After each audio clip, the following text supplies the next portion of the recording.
Para las personas que nos visitan de otros lados, bienvenidos al trópico. Estas lluvias nos acompañan, para nosotras es bastante frecuente. Así que agradecemos en la sala la colaboración para que nos podamos escuchar y por supuesto muy complacida de estar acá compartiendo en esta mesa con tres personas expertas sobre un tema tan importante. Entonces, la dinámica que vamos a estar teniendo a continuación es que ya el público ha planteado algunas preguntas vinculadas con la presentación de ustedes. Creo que todas pueden estar asociadas a cualquiera de las tres exposiciones.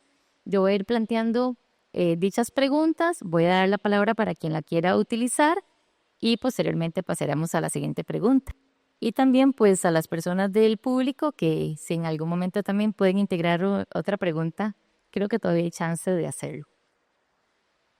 Una primera pregunta se vincula con las caracterizaciones que hacen de cómo se comprenden a las personas que viven en calle, todos los prejuicios, estigmas, las representaciones sociales que están relacionadas, procesos de criminalización, patologización.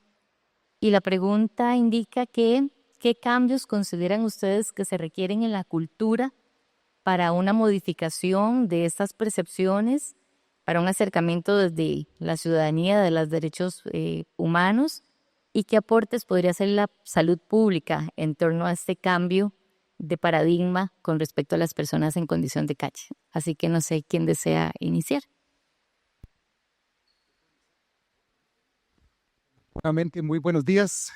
Eh, Dentro de mi intervención tuve la oportunidad de forma superficial, abordar un poco los imaginarios sociales y las construcciones que se han venido creando en torno a la figura de la persona en situación de calle, que como bien lo menciona usted, Karina, y la persona que nos hace la pregunta, gira en torno a procesos de estigmatización y una representación social del miedo, ¿verdad? Como parte del núcleo central del componente de la misma.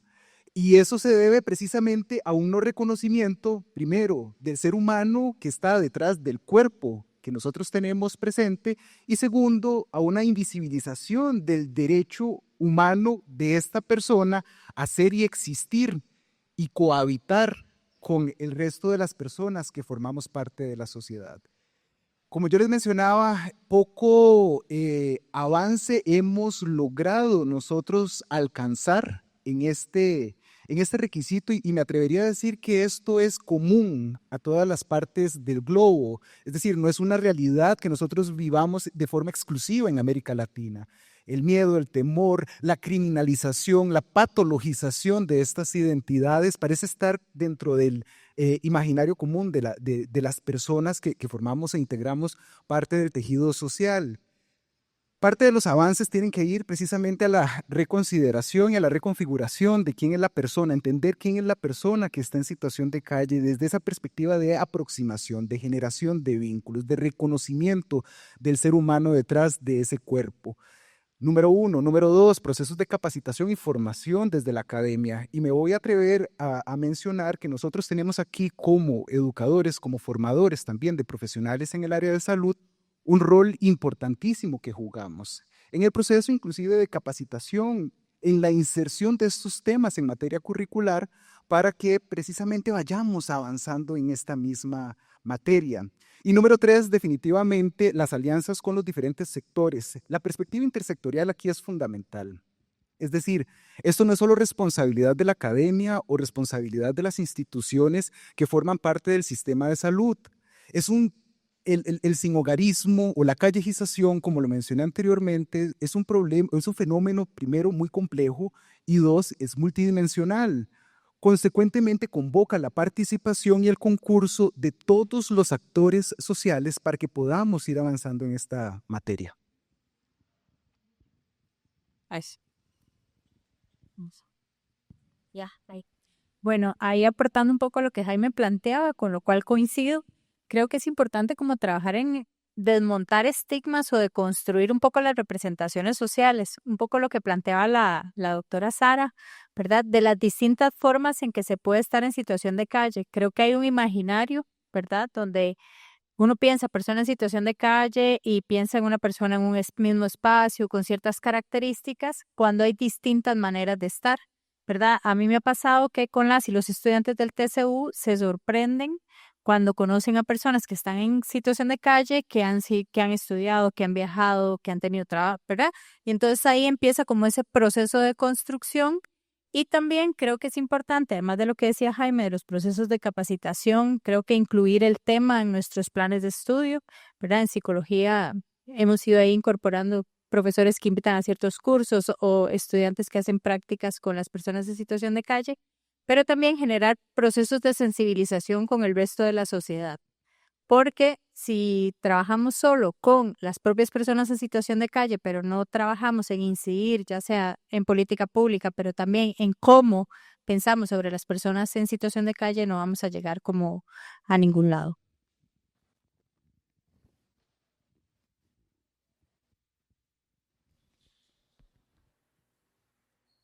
Bueno, bueno, solo agregaría lo que ya comentaron los colegas, dos cosas. Uno es lo que tenemos que tratar de lograr es cambiar la métrica del encuentro con el otro. Cambiar la métrica quiere decir hacerlo al otro o a la otra más prójima, más prójimo, que esté más cerca. Eso se dice fácil, pero no es tan fácil que eso ocurra en la sociedad, porque estamos hablando de procesos de transformación cultural en la sociedad, que son procesos de largo tiempo, no imposibles, porque en las últimas décadas somos testigos de cambios culturales sustanciales, como el tema del género, de las diversidades sexogenéricas, etcétera. Y lo otro que quería comentar en relación a esta idea de sensibilizar al resto de la sociedad también es retomar una experiencia. En México yo creé una radio que la realizan personas con padecimientos mentales. Esa radio duró 15 años, terminó justamente este año, cerramos el proyecto, pero es un espacio radiofónico donde personas con padecimientos o sufrimientos mentales toman la palabra, toman el micrófono en nombre propio y hablan. Ese programa, a lo largo de tantos años, fue generando un impacto en la comunidad que los escuchaba. Es una radio que funcionaba en un jardín de la Universidad Autónoma Metropolitana, donde trabajo, una radio sin cabina, al aire libre, que transmitíamos a través de la señal de la radio de nuestra universidad, de la FM, también transmitíamos a través de Facebook Live. Entonces es un dispositivo grupal sonoro que trasciende los muros de la universidad, que genera una comunidad de gente que los escucha y que va rompiendo estigmas, rompiendo barreras sobre la discriminación y las identidades negativas, los etiquetamientos negativos que pesan sobre los trastornos mentales. Eso es una cosa que lo hemos constatado a lo largo del tiempo. Con esa misma metodología sonora, radiofónica, grupal, de intervención comunitaria y participativa, realicé una experiencia piloto con jóvenes que viven en situación de calle hace unos años. También jóvenes tomaban los micrófonos, hablaban, transmitíamos a través de Facebook Live y tiene un efecto muy potente de desestigmatización, porque no estamos diciéndole a la gente, no roban, no te asustes con ellos, no estamos haciendo que el lector que utilizó con telo produttivamente mai che quello che non ti mette escucha contamino de la métrica così. Se produce una empatía, una sensibilización y habilitamos condiciones para que estas historias de desventaja social puedan ser alojadas por otro. Y que una condición no de discriminación, sino de valoración de la diferencia, de lo que esas historias y esas personas pueden aportar a la conversación pública desde su propia condición de diferencia. Muy bien, muchísimas gracias. Ahora hay algunas inquietudes, bueno, bastantes, sobre qué estamos haciendo acá en el país en respuesta a las personas que habitan en calle. Creo que hay un poquito de feedback.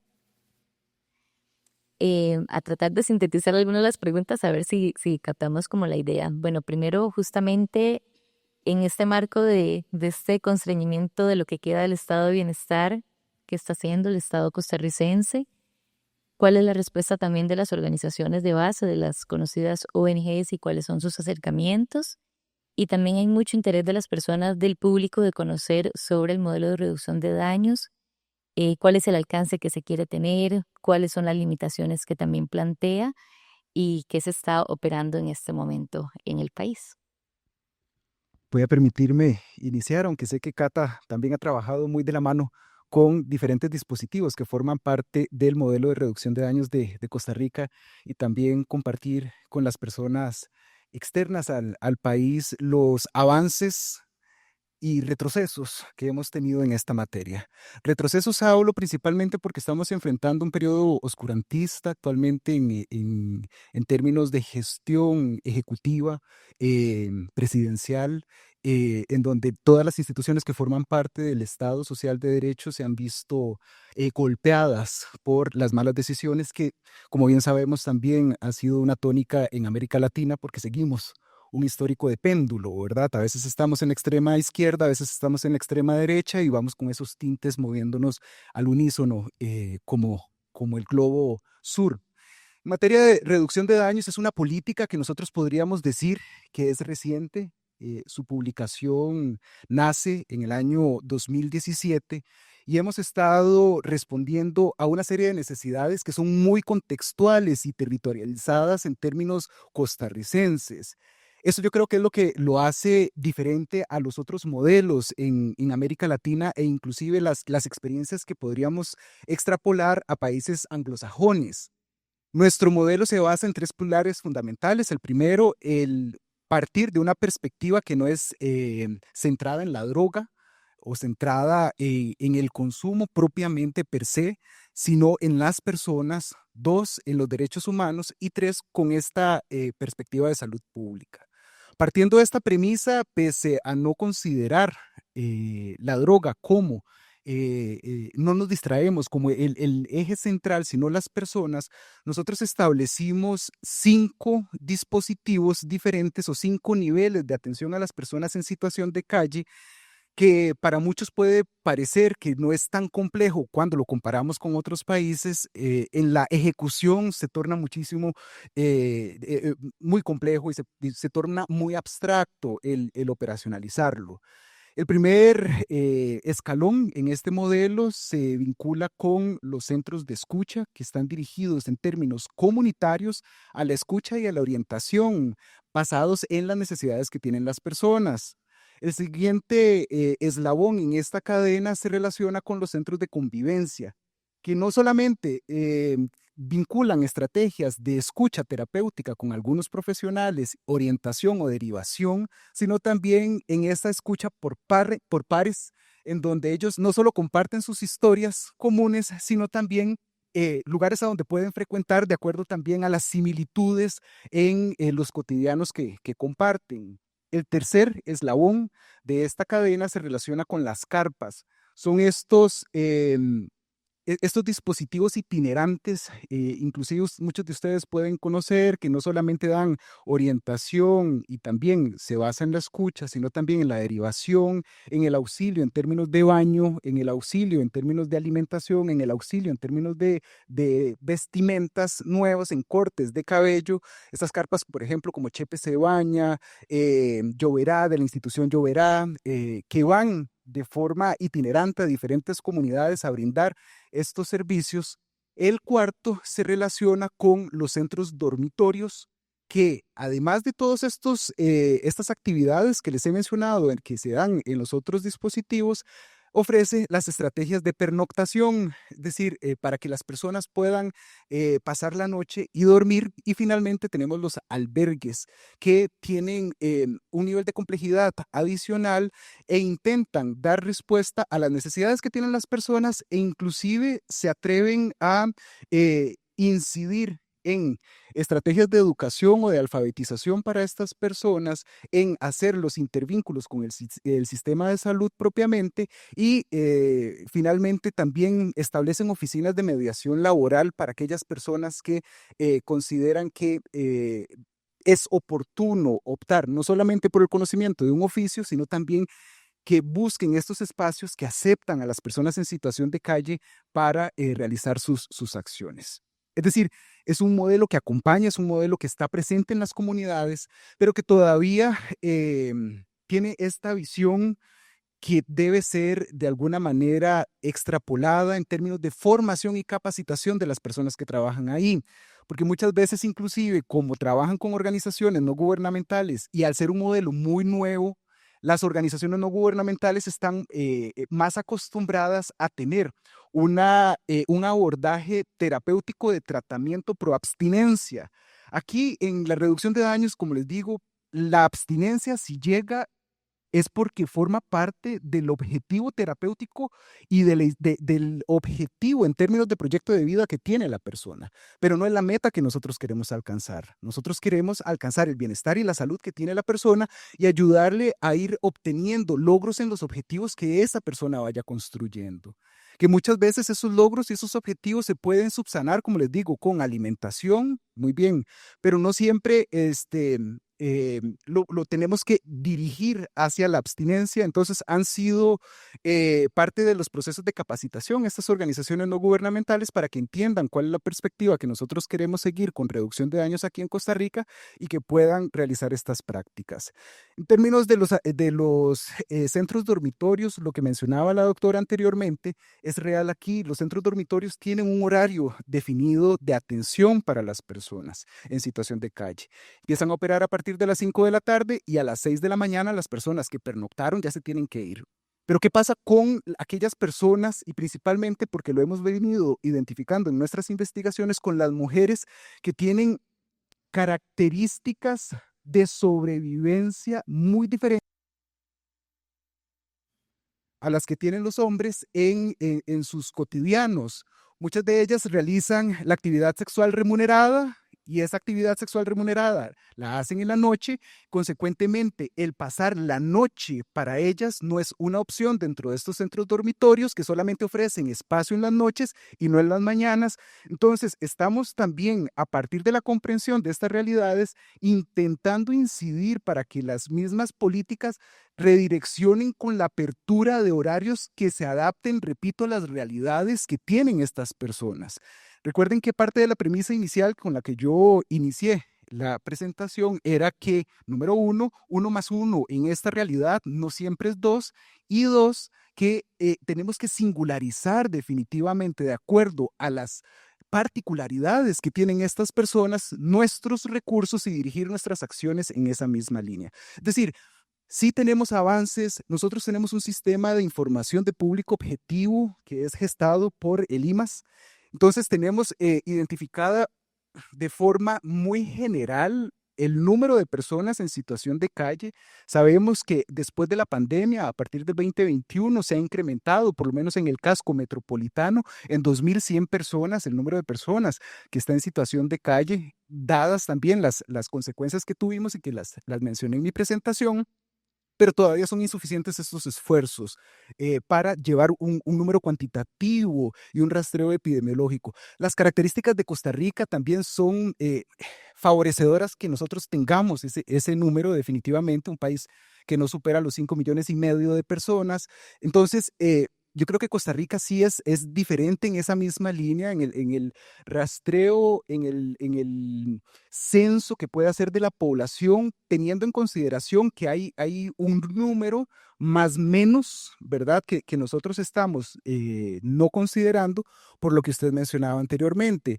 Son personas que tienen prácticas itinerantes, que son errantes, que no siempre están en los mismos lugares, pero todas aquellas personas que utilizan los dispositivos o que son abordadas en la calle, nosotros las llevamos con el registro que tiene el IMAS, y eso nos ayuda también a tener una dimensión, por lo menos cuantitativa, del número de personas en situación de calle. Cata.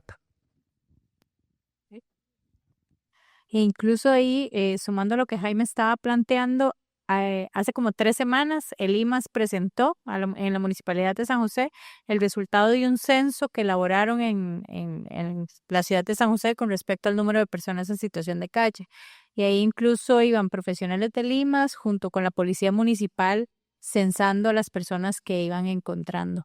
También es importante mencionar, ¿verdad?, que contamos con una política nacional de atención a las personas en situación integral, de atención a las personas en situación de abandono y situación de calle, ¿verdad? Se creó en el gobierno de Luis Guillermo Solís, y para el año entrante se está pensando en reactualizar, ¿verdad?, la política. El IMAS que creo que es el que convoca, y ahí sí consideramos, digamos, que es importante un poco también lo que ha planteado Jaime, la participación más activa desde la universidad, ¿verdad?, en la construcción de la política, y también como incidir, es mi insistencia, digamos, yo creo, en que se tome en cuenta a más personas en situación de calle cuando se esté construyendo la política pública.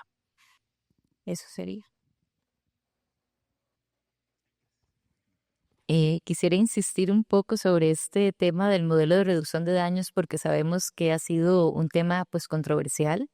Es un modelo que ha sido cuestionado desde diferentes frentes, sobre todo, bueno, esto es una interpretación más neoliberales, pero bueno, se han hecho cuestionamientos sobre su alcance, ¿no? Sobre si es un modelo que de alguna manera es permisivo, si reproduce nuevamente o amplía la cronificación de la condición de calle, etcétera. En sus experiencias, ¿qué contraargumentos podrían plantearse a esas críticas que se le hacen al modelo de reducción de daños? También se ha cuestionado mucho acerca de la inversión pública para este modelo, siendo que pareciera no alcanzar aquella otra meta anterior, que era la erradicación por completo de las condiciones de calle de algunas personas. ¿Qué contraargumentos podrían plantearse ante las críticas del modelo de reducción de daños? ¿Gusta empezar? Ah, ok. Entonces voy a tomar la palabra. Eh, Voy a iniciar. Es que el tema de reducción de daños a mí me apasiona y además he participado precisamente de estas estrategias. La próxima semana estaré viajando a Washington State a trabajar con personas en situación de calle, usuarios de fentanilo no clínico. Entonces, también buscando estrategias de reducción de daños en esta materia.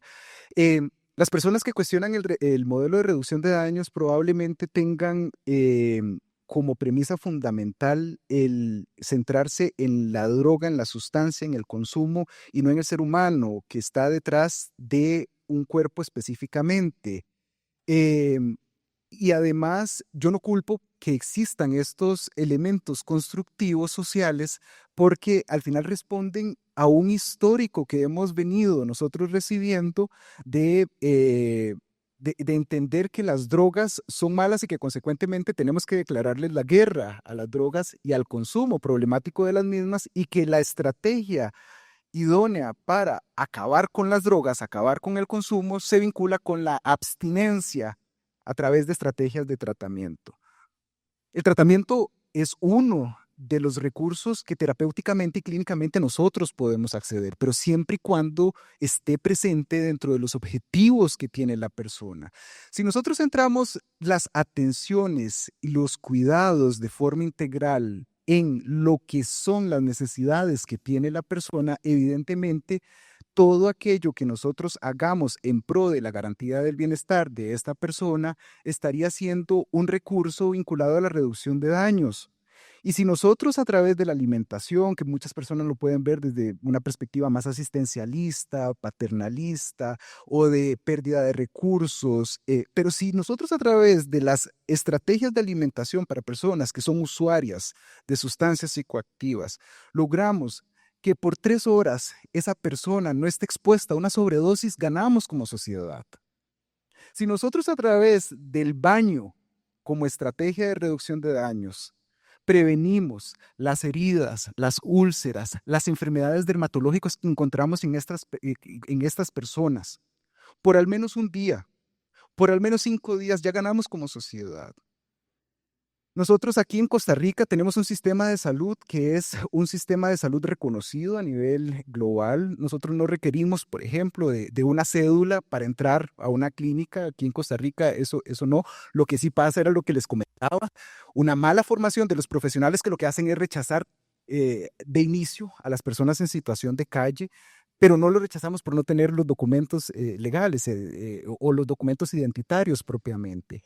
Pero si nosotros tuviéramos la comprensión que la salud, como bien lo menciona usted, es un derecho humano fundamental, así como es la ciudadanía un derecho humano fundamental, todas aquellas acciones que nosotros dirijamos en pro de esa resignificación del ser humano que está habitando un cuerpo propiamente y que está en una situación específica de calle, ya ganamos también como sociedad.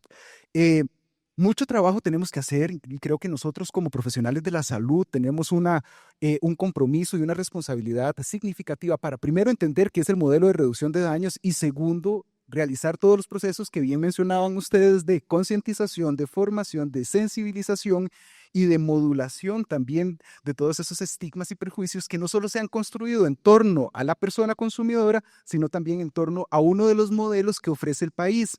El IAFA ofrece esto, el IAFA como instancia rectora técnica en materia de drogas en Costa Rica, porque la instancia rectora política es el Instituto Costarricense sobre Drogas, pero el IAFA como instancia rectora técnica en esta materia ofrece como si fuera parte de un menú que la persona puede acceder la reducción de daños si así lo tiene establecido dentro de su proyecto de vida propiamente. Pero tenemos que entenderlo muy bien para que también empecemos a reducir esos perjuicios propiamente.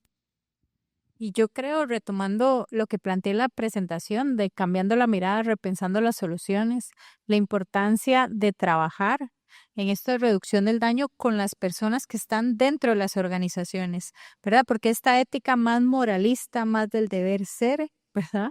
Que entonces sanciona el consumo, un poco lo que planteaba Jaime, pero también cómo a nosotros nos ha pasado desde el TCU de personas que están con un tratamiento médico, que toman sus medicamentos en la organización y que hay una persona que les dice se están drogando. Entonces, tener que explicar una y otra vez, si eso no es revictimizar, ustedes me dirán, ¿verdad? Que estoy con un tratamiento médico, que lo hago aquí porque es más seguro consumirlo en este espacio, ¿verdad? Y entonces las luchas que esa persona tiene que hacer para poder sostenerse en ese espacio ante la amenaza de que lo saquen del lugar, ¿verdad? Entonces yo creo que hay como una falta, ¿verdad? Porque dentro de la política pública el rol que se nos asignó a las universidades pasa también por la formación y la capacitación. Entonces yo sé que que el IAFA lo tiene que hacer, pero también, o sea, que tanto desde la universidad se ha generado también procesos de capacitación con este personal, porque ahí habría que trabajar en, nuevamente, desestigmatizar cómo los conciben, qué piensan, no sé qué, ¿verdad? Y después para implementar como este otro modelo de atención. Es como mi criterio. Sara, le prometo que ya pronto tendremos la oportunidad de hacerle algunas consultas, pero voy a aprovechar esta participación de Catalina justamente porque se está preguntando acerca del rol de las organizaciones de sociedad civil, conocidas como ONGs, en esta atención. Se ha conocido que el Estado costarricense no ha contado con espacios de internamiento, entre comillas, para personas con situaciones de consumo problemático y que ha sido asumido históricamente por organizaciones de corte religioso, en donde también se integra de alguna manera esa percepción en cuanto al abordaje. ¿Cuál es su opinión como personas expertas de que también se integren abordajes religiosos en temas de reducción de daños en esos espacios privados? Privados, pero con recursos públicos, ¿no? Algunos sí. Bueno, un poco lo que les puedo contar de lo que hacen las organizaciones, ya lo hemos señalado, ¿verdad? Tanto también la doctora Sara en su exposición, que es como un nivel muy asistencial, más de la cuestión material de la alimentación, la dormida, la vestimenta, ¿verdad? Se dan programas de alcohólicos anónimos dentro de algunas de las organizaciones, duchas, pero a ver, yo pienso que eso tiene que existir porque no vamos a desde la universidad satisfacer las necesidades básicas de las personas. Lo que a mí a veces me genera es que las personas tienen que acomodar incluso su horario cotidiano a los horarios de las organizaciones. Yo lo entiendo, o sea, se les está brindando, ¿verdad? Pero a veces plantean, tengo que ir a una reunión a las 2 de la tarde, ¿cómo voy a conseguir un trabajo si yo a las 2 de la tarde tengo que estar ahí para no perder el espacio en un centro dormitorio? ¿Verdad? Si bien existe el centro dormitorio municipal, es un espacio que cuenta con 102 camas. La cantidad de personas en San José es muchísimo más amplia. Tienen que hacer fila para sacar una ficha en una rifa. Eso no garantiza que van a estar. Entonces también dicen, ¿cómo voy a ir yo a una entrevista de trabajo si no me puedo duchar, no tengo donde dormir? Entonces para mí a veces es como una espiral de un cúmulo de dificultades que tienen que atender las personas, ¿verdad? Para poder como salir. Los religiosos, yo creo que hay personas que les funciona, ¿verdad? Y es parte importante de algunas personas y se respeta, sin embargo, hay otras que no les gusta. Entonces ahí hay como, bueno, lo que plantea Jaime, ¿verdad? Como pensar, bueno, no lo plantea Jaime, pero también lo pensamos, como pensar como en una única forma de trabajo cuando hay otras posibilidades. O también, que a mí, bueno, yo no soy muy partidaria de eso, digamos, si hay gente que me lo ha dicho, como, porque yo tengo que rezar para tener un plato de comida. ¿Verdad? Entonces también hay como un tema que se mueve, pero que hay personas a las cuales les ha funcionado este enfoque más religioso que tienen las organizaciones. Y lo único que puedo aquí acrecentar es que realmente, bueno, la espiritualidad ha sido uno de los factores protectores que hemos visto en las personas en términos generales y evidentemente el fortalecerla en aquellas que así lo consideren como parte de su ser. eh, es permitido. Ahora, la alianza inclusive con organizaciones no gubernamentales que el país ha establecido desde la década de los 70 para atender esta problemática ha sido muy exitosa, porque el país ha también visualizado que su accionar está limitado también a pocos espacios, a pocos recursos financieros, y ha buscado en esta articulación un espacio útil para lograr los objetivos comunes. Entonces, más bien, yo creo que la perspectiva de aliar actores comunitarios como las organizaciones no gubernamentales, iniciativas comunitarias, actores vivos de la sociedad civil, es fundamental también para que podamos ir creciendo como sociedad y atender esta situación. Muy bien, muchas gracias.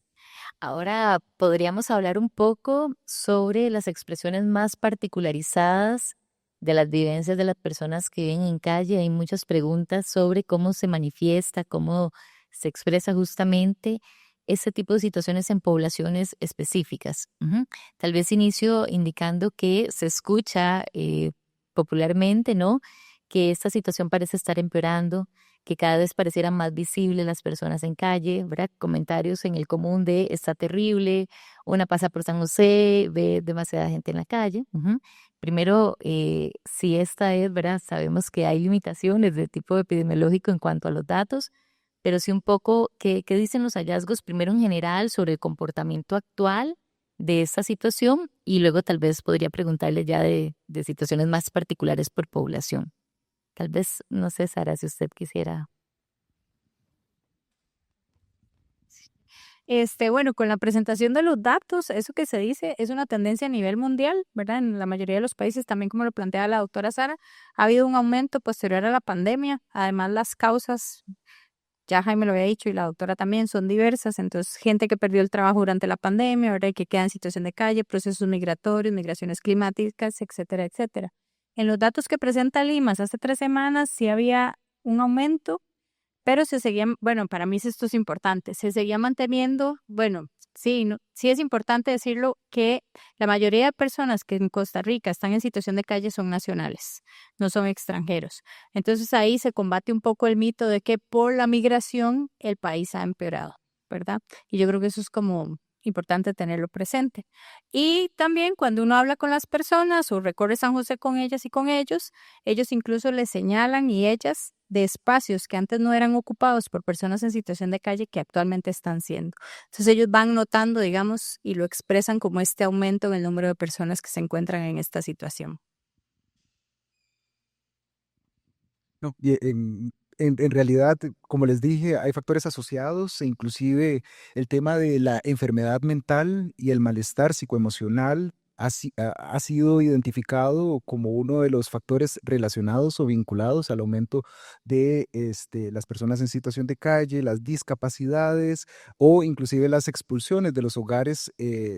Por diferentes razones, situaciones inclusive vinculadas a la pobreza y a la pobreza extrema, inclusive ahorita el pertenecer a la población LGBTIQ+, ¿verdad? Que todavía existen estigmas alrededor de esto que forzan a las personas a ser desplazadas a ese espacio, además de los flujos migratorios que se han incrementado en este momento, que nos ayudan a pensar que también estas personas asumen un periodo muy corto de tiempo el estatus, ¿verdad?, de estar en situación de calle.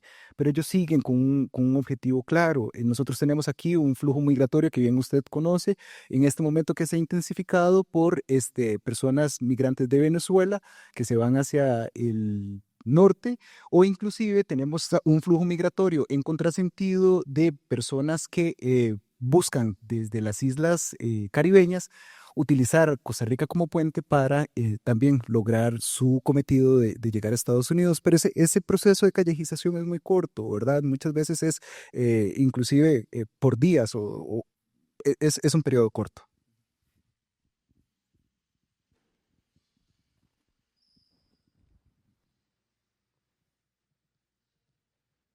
Yes, nambalin un telo importante a partir de la pandemia de COVID-19, entonces era inmenso. Y hemos utilizado personas para que les digo que la comunidad LGBTI más que crédito a la altanería trabaja en menado que ya no como único trabajo, pero una vez que se da el cierre total por la pandemia, no puede, obviamente se quedan sin posibilidad de sobrevivir económicamente y no pueden regresar a sus lugares de origen, al interior de la República Mexicana. No pueden regresar básicamente por una cuestión de estigma.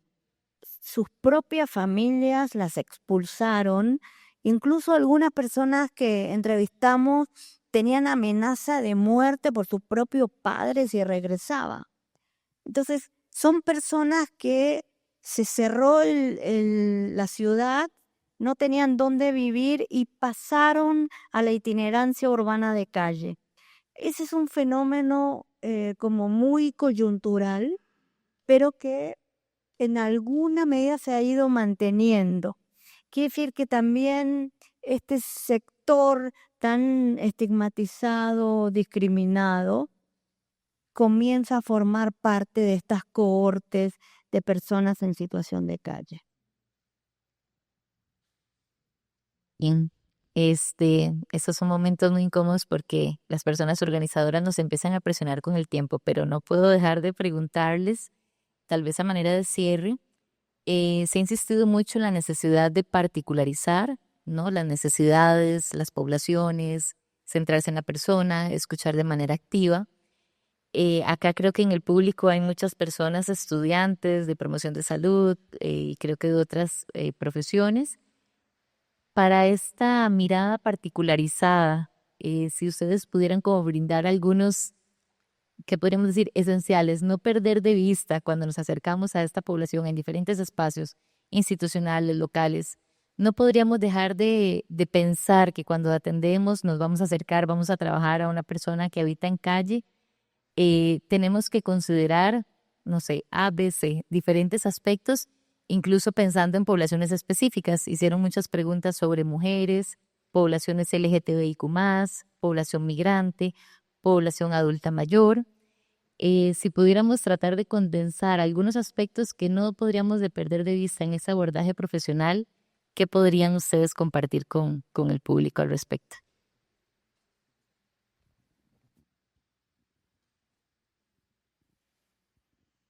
Creo que es una pregunta cuyo mejor destinatario serían las organizaciones de la sociedad civil, porque creo que como personas no tenemos realmente un impacto, ¿sí? Entonces creo que es un tema de confrontar y repensar críticamente cuáles son los modelos de intervención de las instituciones que realmente trabajan con estas personas. Yo diría que ese es desde mi perspectiva, el tuit que podría decir en 140 caracteres. Yo creo... bueno. Ok, yo específicamente con mujeres, ¿verdad? Como abarcando como esa parte, considero que hay que meter todo lo que es la perspectiva feminista. Bueno, y no solo en el trabajo con mujeres, creo que además es una forma de trabajo. No es porque soy feminista, solo trabajo con mujeres, pero incluso hasta en la lógica de la disposición de los espacios, ahí metiéndonos hasta desde la arquitectura, el diseño urbano, las lógicas que se despliegan en ciertos lugares, la posibilidad de apropiarnos de los espacios, ¿verdad? Que tienen de decir, esto me hace sentir como en casa, y ahí se pueden desplegar otras posiciones y otras acciones que generen mayor bienestar o mayor salud para las personas. Porque si bien la cantidad de hombres es la cifra que siempre más se reporta, el porcentaje es más visible, digamos, todos los dispositivos o las organizaciones generalmente están pensadas en términos de hombres. Entonces, las acciones y demás no corresponden a las necesidades que tienen las mujeres. Y como 3 claves para mí que me han funcionado en los años que llevo de trabajar con las personas en situación de calle es la escucha, que eso ya lo dijimos, creo que en las 3 presentaciones quedaron claros. La disposición a permanecer en el tiempo, creo que ahí hay una persistencia. También la intermitencia, el aceptar que a veces van a estar, a veces no van a estar. Y también la posibilidad de pensar fuera de las organizaciones en qué otras acciones pueden desplegarse. Y ahí es como la insistencia. Y hay una de las personas con las que yo trabajo, tengo muchísimos años de trabajar con él, que me dice que hay que tener claro que no todos servimos para todo ni para hacer las cosas. Entonces, él hace poco participó conmigo en un foro de teoría psicosocial en la Escuela de Psicología, y él les decía a las y los estudiantes, y si no pueden, mejor ni aparezcan, y se los agradecemos, ¿verdad? Entonces, también ser muy consciente de hasta dónde yo puedo estar con ciertas personas y hasta dónde no puedo hacerlo. Muchas gracias. Yo también voy a compartir mi perspectiva más bien como académico e investigador en el área, lo que siempre he aplicado para mí y también para el trabajo de las personas que oriento en los diferentes trabajos finales de graduación, en las diferentes modalidades, sea a nivel de grado o de posgrado, y desde diferentes disciplinas, porque inclusive Cata y yo hemos tenido la oportunidad de orientar proyectos de finales de graduación en el área de arquitectura propiamente. Pero hemos pasado por trabajo social, por psicología. Yo soy enfermero de formación, entonces en enfermería trabajo muchísimo en esta área. Y lo que le digo a las personas es, primero, que no se olviden que ellos mismos son seres humanos y que van a trabajar con otros seres humanos. Y que a partir de esa premisa se abren vulnerabilidades tanto desde ellas y ellos como profesionales y de las otras personas. Que no se olviden que si ellos, y de sentir y de vivir la experiencia de interactuar con las personas, desde una perspectiva de cuidado que sea genuina y que sea verdadera, uno, y dos, que si ellas y ellos tienen miedos, que los reconozcan, que los vivan, Porque también las personas, cuando nosotros trabajamos con ellos, tienen probablemente la misma cantidad de miedos o hasta más miedos de acercarse a nosotros o de interactuar con nosotros, que somos la otredad, representamos el otro lado, por las mismas vivencias que ellos tienen y que han venido construyendo a lo largo de sus historias, de ser rechazados, de ser juzgados, de ser estigmatizados, de ser distanciados. Entonces, el reconocernos como seres humanos trabajando con otros seres humanos para mí es fundamental y yo creo que es lo clave que yo podría decirle a las personas. Muchísimas gracias. Bueno, les agradecemos a las personas panelistas, por supuesto, en primer lugar, por dedicar su tiempo, su intelecto, sus recursos, su energía justamente en acercarse de manera crítica, de manera humana, de manera sensible. Yo no diría la temática, sino en primer lugar a las personas, por hacernos pensar a todas las personas que estamos acá sobre cómo nos hemos posicionado frente a las personas que habitan en calle, reconocer nuestros propios prejuicios, estigmas, temores, resulta fundamental y por supuesto por compartirnos todos esos saberes que son muy oportunos para la salud pública. Definitivamente tenemos grandes retos frente a esta y a muchas otras expresiones de salud. Y de verdad que también felicidades a la organización por traer acá a esta mesa un tema tan importante. Les pido nuevamente un aplauso para las personas panelistas